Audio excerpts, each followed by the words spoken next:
बात करेंगे सहारा इंडिया कब प्रकाश में आई, इसकी पूरी डिटेल से आज हम लोग चर्चा करने वाले हैं। जी हाँ, आजकल सहारा इंडिया सुर्खियों में है। दरअसल सहारा इंडिया में लाखों निवेशकों का फंसा पैसा मिलने की उम्मीद जग गई है। 19 जुलाई 2023 यानी मंगलवार को केंद्रीय गृह मंत्री अमित शाह ने सहारा इंडिया रिफंड पोर्टल लॉन्च कर दिया। केंद्र सरकार का कहना है कि इस पोर्टल पर लॉगिन होने के करीब 45 दिनों के अंदर आपका पैसा वापस हो जाएगा। वर्ष 1978 में गोरखपुर में सहारा इंडिया कंपनी की स्थापना हुई। उस समय यह कंपनी लोगों से पैसे लेकर उस पर अच्छा रिटर्न देती थी, इसलिए इसकी लोकप्रियता बढ़ती गई। इसके चलते सहारा ने अपना कारोबार फैलाना शुरू कर दिया और कई नामों से चिट फंड का काम चलने लगा। साल 2009 में सहारा समूह की 2 कंपनियां सहारा हाउसिंग कॉर्पोरेशन लिमिटेड तथा सहारा इंडिया रियल एस्टेट कॉर्पोरेशन ने अपने आईपीओ के लिए सेबी भारतीय प्रतिभूति एवं विनिमय बोर्ड में आवेदन दिया। आईपीओ यानी प्रारंभिक सार्वजनिक पेशकश के द्वारा कंपनी पहली बार सार्वजनिक रूप से अपने शेयर को ऑफर करके सार्वजनिक रूप से कारोबार करने वाली कंपनी बनती है। आईपीओ के माध्यम से ही कंपनी को स्टॉक एक्सचेंज में सूचीबद्ध नाम मिलता है। आईपीओ आने के उपरांत सेबी की जांच में एक घोटाला सामने आया, जिसमें सहारा इंडिया ने गलत तरीकों द्वारा लाखों निवेशकों से अवैध रूप से 24,000 करोड़ एकत्र किए थे। सेबी ने सहारा के इस काम पर रोक लगा दी और आदेश जारी किया कि जिन लोगों का पैसा सहारा में जमा है उन्हें 15% ब्याज की दर से पैसा वापस लौटाया जाए। परंतु सहारा ने निवेशकों का पैसा नहीं लौटाया। केस कोर्ट में चला गया तथा लोगों का पैसा फंस गया। इस दौरान सहारा इंडिया पर मनी लॉन्ड्रिंग के आरोप भी लगे। कंपनी के चेयरमैन सुब्रत रॉय की गिरफ्तारी हुई और निवेशकों को कुछ हाथ नहीं लगा। किसी निवेशक का 1 लाख, किसी का 2 लाख या उससे भी अधिक धन फंस गया। निवेशक अपने ही पैसे के लिए कोर्ट के चक्कर काटते रहे। निवेशकों ने केंद्र सरकार से इस मामले में हस्तक्षेप के लिए कहा तथा केंद्र सरकार की ओर से सुप्रीम कोर्ट में याचिका भी दायर हुई। केंद्र सरकार की याचिका को 29 मार्च 2023 में सुप्रीम कोर्ट ने मंजूरी दे दी।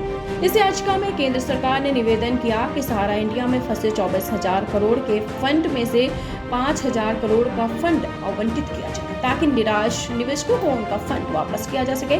इस आदेश में सहकारी समितियों के केंद्रीय रजिस्ट्रार सीआरसीएस को सहारा समूह की सहकारी समितियों के निवेशकों के भुगतान हेतु सुप्रीम कोर्ट ने सहारा से भी रिफंड खाते से 5,000 करोड़ हस्तांतरित करने का निर्देश दिया।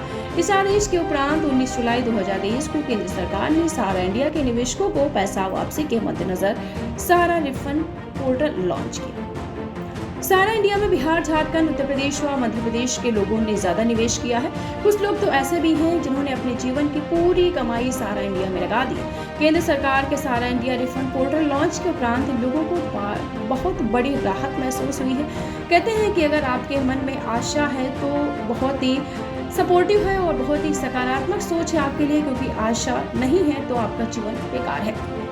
दीक्षांत एडुटेक लाया है दीक्षांत ई लर्निंग ऐप। बने दीक्षांत का चैनल पार्टनर और अर्न करें लाखों रुपए प्रति महीने। चैनल पार्टनर बनने के लिए विजिट करें www.dikshans.com। इस पोर्टल के प्रथम चरण में यानी अभी निवेशकों को केवल 5,000 करोड़ की आवंटित किए जाएंगे। इसमें निवेशक को अभी 10,000 ही मिलेंगे, चाहे उसने 10,000 निवेश किया हो अथवा इससे अधिक। सबसे पहले सहारा निवेशकों को सहारा इंडिया रिफंड पोर्टल पर जाकर पोर्टल पर अपनी सही जानकारी देनी होगी। मैं आपको बहुत बार बता चुकी हूँ और साथ ही संबंधित दस्तावेज भी आपको अपलोड करने होंगे। जब आप ये सब सारा पूरा क्लेम करते हैं तो आफ्टर डेट 45 डेज के भीतर आपका अमाउंट आपके अकाउंट पे आ जाएगा। लेकिन बस आपको ये है, ज़रूरी है कि आप अच्छी से उसमें पूरा करेक्ट आप इन्फॉर्मेशन दीजिए। और अगर आपको मोबाइल नंबर आधार से लिंक नहीं है तो आधार से लिंक होना ज़रूरी है उसके लिए। और दूसरी बात यह है कि जो आपने सहारा इंडिया अकाउंट पे जो मोबाइल नंबर डाला था आपने, वो मोबाइल नंबर आपके पास होना चाहिए, क्योंकि सारी इन्फॉर्मेशन आपके मैसेज के थ्रू आएगी, क्योंकि वो नंबर आपके लिए ज़रूरी होगा। तो आई होप आप समझ गए होंगे। और मैं आपको ये बार बार बता रही हूँ कि अगर अभी भी आपने क्लेम नहीं किया है तो आप इसकी आधिकारिक वेबसाइट पर जाकर क्लेम कर सकते हैं। और पूरी आपको आशा रखनी है, आपका अमाउंट निश्चित तौर पर आ जाएगा। दीक्षांत एडुटेक लाया है दीक्षांत डिजिटल क्लास। दीक्षांत डिजिटल क्लास का उपयोग कर छात्र बना सकते हैं पढ़ाई को बेहद आसान और मजेदार। दीक्षांत डिजिटल क्लास को स्कूल में बैठकर देखना है तो पेन ड्राइव और स्मार्ट टीवी बनेगा सही माध्यम। चलिए अब ये भी जानते हैं कि दीक्षांत डिजिटल क्लास का फी स्ट्रक्चर क्या होगा।